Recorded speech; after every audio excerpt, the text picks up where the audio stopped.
Welcome to Lead Well, Live Whole. I'm your host, Michael Sirmon. Every episode, we'll spend a few minutes exploring the challenges, questions, and realities of everyday life, because success means little if you lose yourself in the process. So take a breath, settle in, and let's spend a few minutes exploring life together.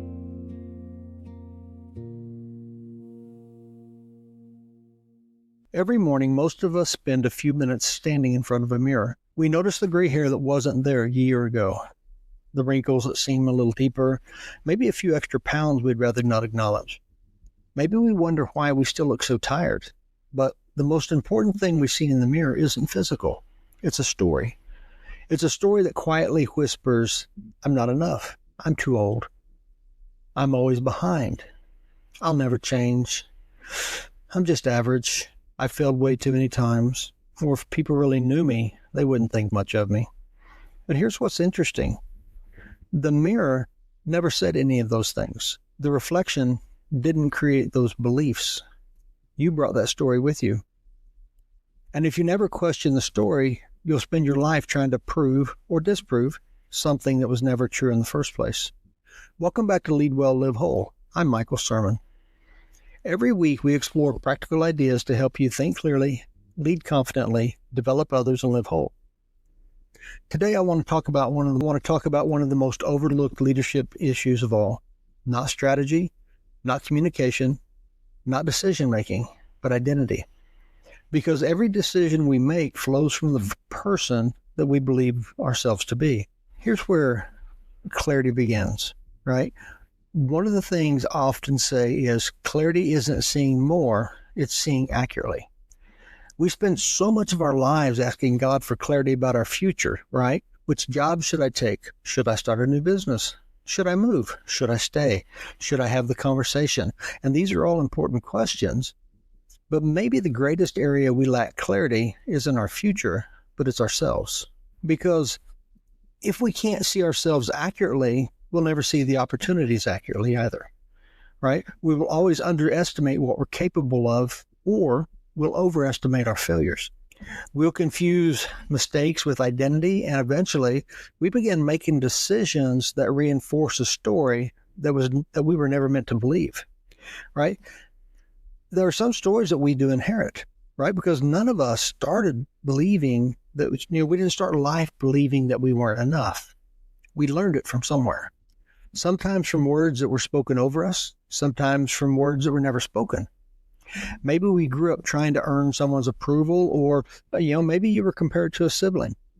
Maybe somebody told you that you'd never amount to much, but, maybe success really then became the only place you ever felt accepted. Maybe failure convinced you that you weren't capable, or maybe you've simply spent years comparing your everyday life to someone else's highlight reel. Little by little, experiences became conclusions. Conclusions became beliefs. Beliefs became identity. And once something becomes part of your identity, we stop questioning whether it's true. You simply start living it as though it is. And the story then begins to write our decisions, right? I've coached leaders, I've coached mothers, I've coached pastors, I've coached individuals that had very impressive resumes, impressive lives to look at them. Some were responsible for, hundreds and thousands of employees. They had $1 million budgets. They had successful businesses. There were strong families, right? The children were successful, all of this. Yet beneath all of that, many wrestle with the same question. Am I enough? That's because achievement can improve our circumstances, but it can't heal your identity. So if you believe you're inadequate, you'll overwork trying to prove your value.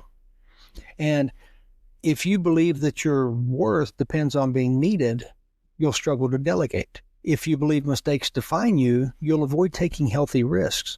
And if you believe conflict means rejection, you'll avoid conversations that leadership in life require.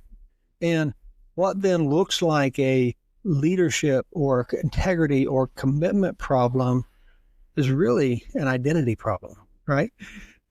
Because we buy this lie that confidence is all it takes, right? But confidence isn't the foundation.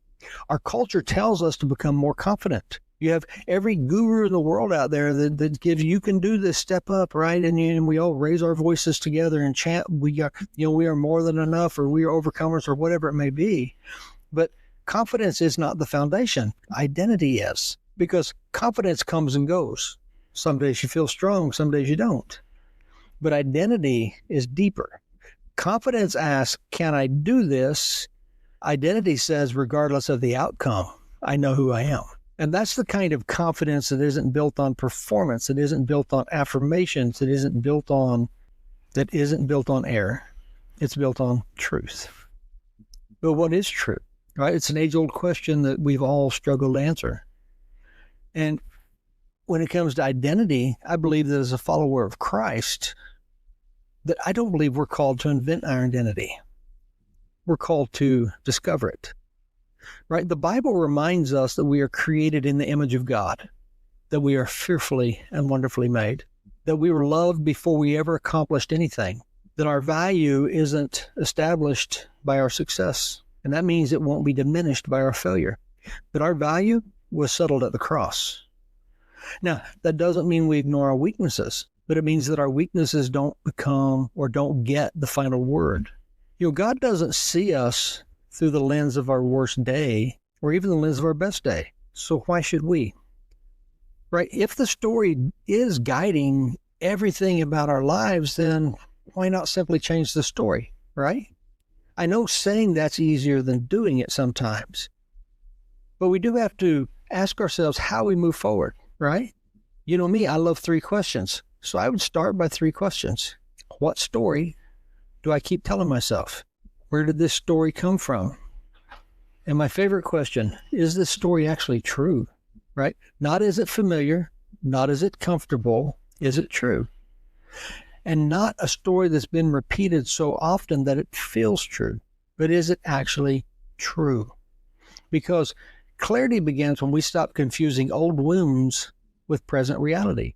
When we replace the lies with truth, when we replace assumptions with clarity, when we replace shame with grace. And over time, our thinking will change.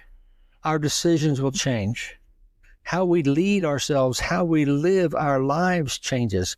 Not because we've become, somehow someone different, but because we finally began seeing ourselves accurately.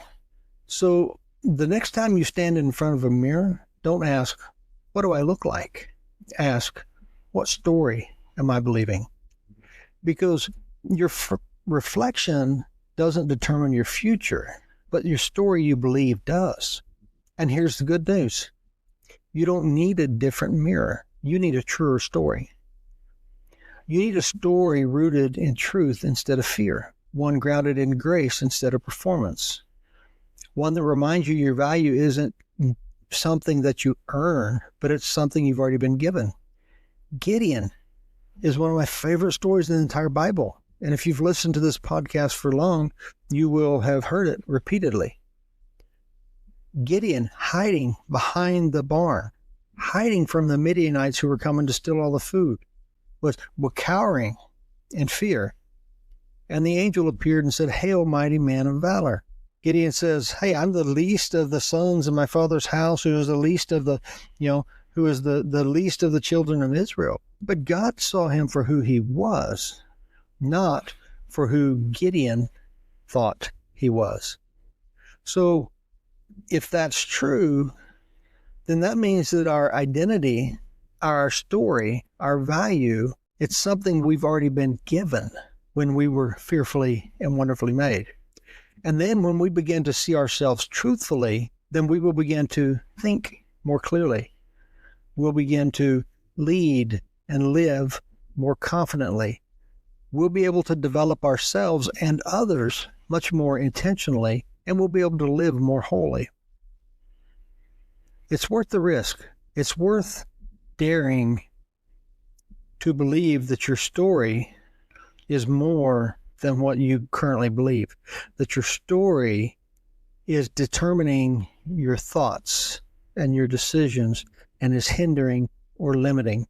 Some of the sessions when I'm coaching, and somebody's having an issue and they go and they actually address the issue, they return. It's like, that's not what I thought it was going to be. It did not go as bad as I thought, right? You think about it, 90% of what you worry about will never happen. But 100% of what you focus on, 100% of what you dedicate yourself, 100% of what you commit to, I promise you will impact your life, will impact the lives of the people around you. And the little successes begin to reaffirm the true identity of who you are, because we can rest confident in the assurance that we are loved. We are loved exactly as we are.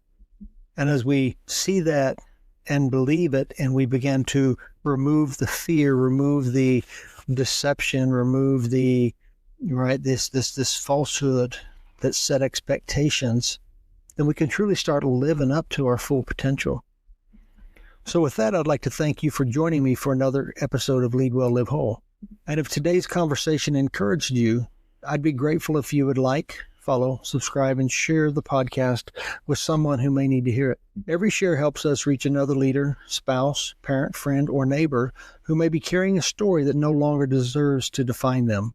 And you can also find additional leadership resources, articles, coaching information, and more at michaelsirmon.com. So until next time, lead well, live whole.